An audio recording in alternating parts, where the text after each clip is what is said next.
Good morning and welcome back. I am here in beautiful Auckland this morning for the Auckland Writers Festival, and I'm going to bring you along with me. And I thought it was a really great opportunity to talk about something that I think can keep new artists, or even established artists really, in a box and a little bit scared to try new things. And that is, will my art resonate with anyone? Is my art too weird? Is my art too out there? Is my story not, clear enough? Are people going to understand it?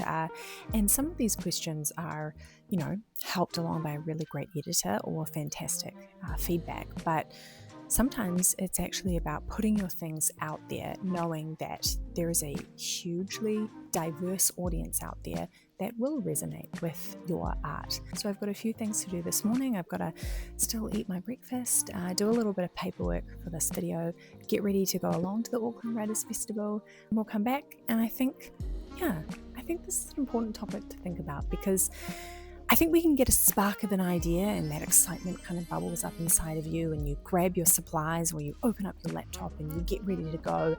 And then when that wears off, you have these questions like, is this a good idea? And has it already been done before? And I think it's important to see the project through, knowing that there is an audience out there for the work that you are creating. So breakfast first, cup of tea, and then let's chat.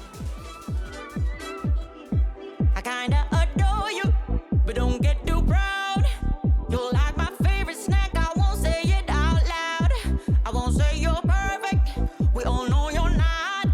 But hey, you're the best kind of weird that I got. Your songs are in my head, it's on repeat. The awkward dance I do, but only on your street. I won't say you're perfect, we all know you're not. But hey, you're the best kind of weird that I got.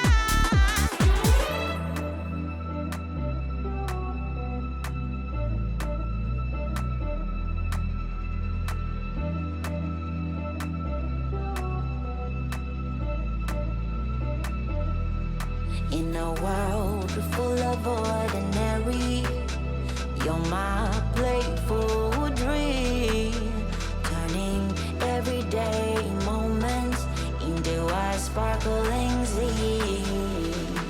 I won't say you're perfect.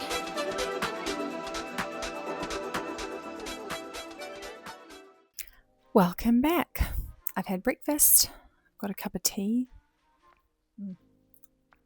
It's very hot, and I wanted to have a little chat today about something that can feel restricting to our art, something that can make us feel self-conscious and can just hold us back. So I'm talking about when we think that there is no audience for our work because we think it's too weird or too niche or too out there, or we swing all the other way and say, well, it's all been done before. There's no more audience left for my art or the things I'm going to create. And honestly, I just think that's simply untrue. I think it could be a sneaky little way that we protect ourselves when we're feeling scared to make something. We can jump right to the end and say, oh, well, there's going to be no audience. I may as well not make it. Or we jump all the way to the end and say, oh, well, the market's way too saturated for something like this. No one will buy it. I'm way too late. I'm way too late to the bandwagon. It's just another way that our brain tries to run away from something that scares us. It's just trying to protect us. But if you want to make art and you want the world to see it and experience it, and honestly, if you want to make a living from art, that kind of thinking is going to present a real hurdle. In the next few hours, I'm off to the Auckland Writers Festival. And when I was buying my tickets a few weeks ago now, I remember thinking, oh, look at all these workshops and all these different masterclasses and talks, and there's heaps of these that don't interest me at all.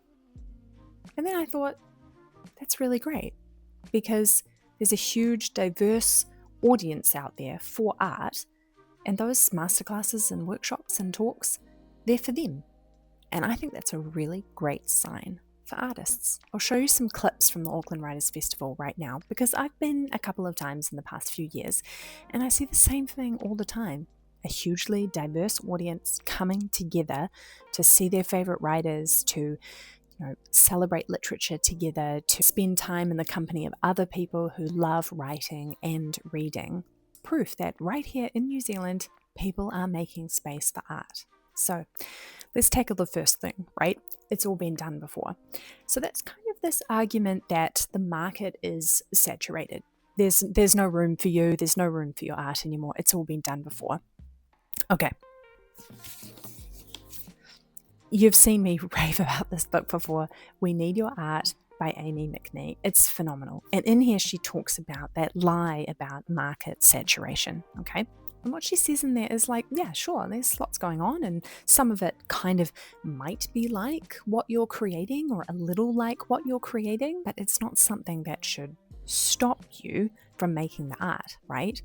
It's proof that there is an audience who loves that kind of art, that loves that kind of writing or painting or dancing or music. There is an audience out there for your art. They're waiting for it. They're waiting for your art with your unique voice stitched intricately between every layer. And the other lie, no one will understand what I'm trying to say. But that's the funny thing about humans, right? We're all so unique, but we share so much. We have so much in common with one another. I think our base desires are all the same. We want to love and we want to be loved. We want to feel like we belong, that we're safe, to feel joy, to feel purpose, to feel seen for who we really are, to laugh. We have so many things in common with one another. Your unique voice is needed. People will understand what you're trying to say. So I truly believe that somebody is waiting for the art that only you can create. And I talk about art lots on this channel, right? Because I think it encompasses lots of things, not just writing, but all kinds of art. But I think it can be the same for research that you're doing, a PhD that you're completing, a thesis, a master's thesis, a research project. That will have a unique voice in it that's just yours. And there is an audience or a group of people that need what you're looking for the story or the research or the unknown part of science that you're desperate to know more about, that keeps you up at night. All of that is needed by humans, by society, by the people walking alongside you, and only you can bring that to them. Don't kill the idea because you think it's too weird, it's too left field, no one will understand me. And on the other side, don't kill it because you think, oh, it's all been done before. I can't write a romance book. There are so many romance books. Write the romance book. If that's what you want to write it because you love reading it, because you've got a story to share, because it's going to have your unique voice in it. Let your work be strange, or let it be mainstream, what you consider to be mainstream. Just fill it with your passion and your love for words and all the messages that are important to you that you want to share with the world. So I'd love to know below, what's a project that you're putting off because either you think, oh, it's way too saturated, everyone's done this before, or on the other side, this is too strange.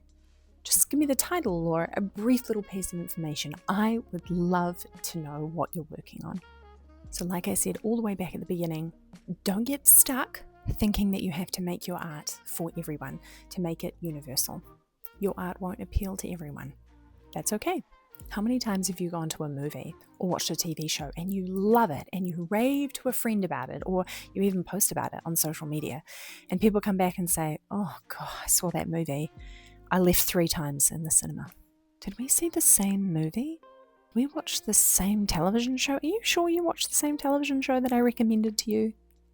This weekend at the festival, I'm going to talks about historical fiction. I'm going to talks about honouring your ancestors when you write about them, and to one about utopia sci-fi.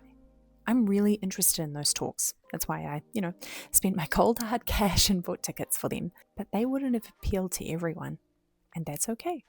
There were workshops on zine making and slam poetry and crime, and those didn't interest me at all, but lots of them were sold out. There's room for you and your art. So I hope that you were encouraged today to keep showing up for your art and for yourself and for your future audience as well.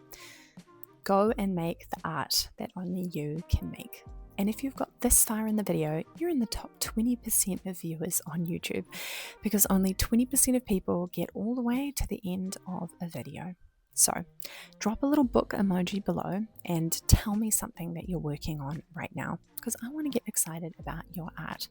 Or tell me if you went to the Auckland Writers Festival, and tell me some of the things that you went to. Tell me something that you learnt from one of the other authors that were there or writers. I would love to know more about some of the other workshops that happened over the weekend, and I will see you next time.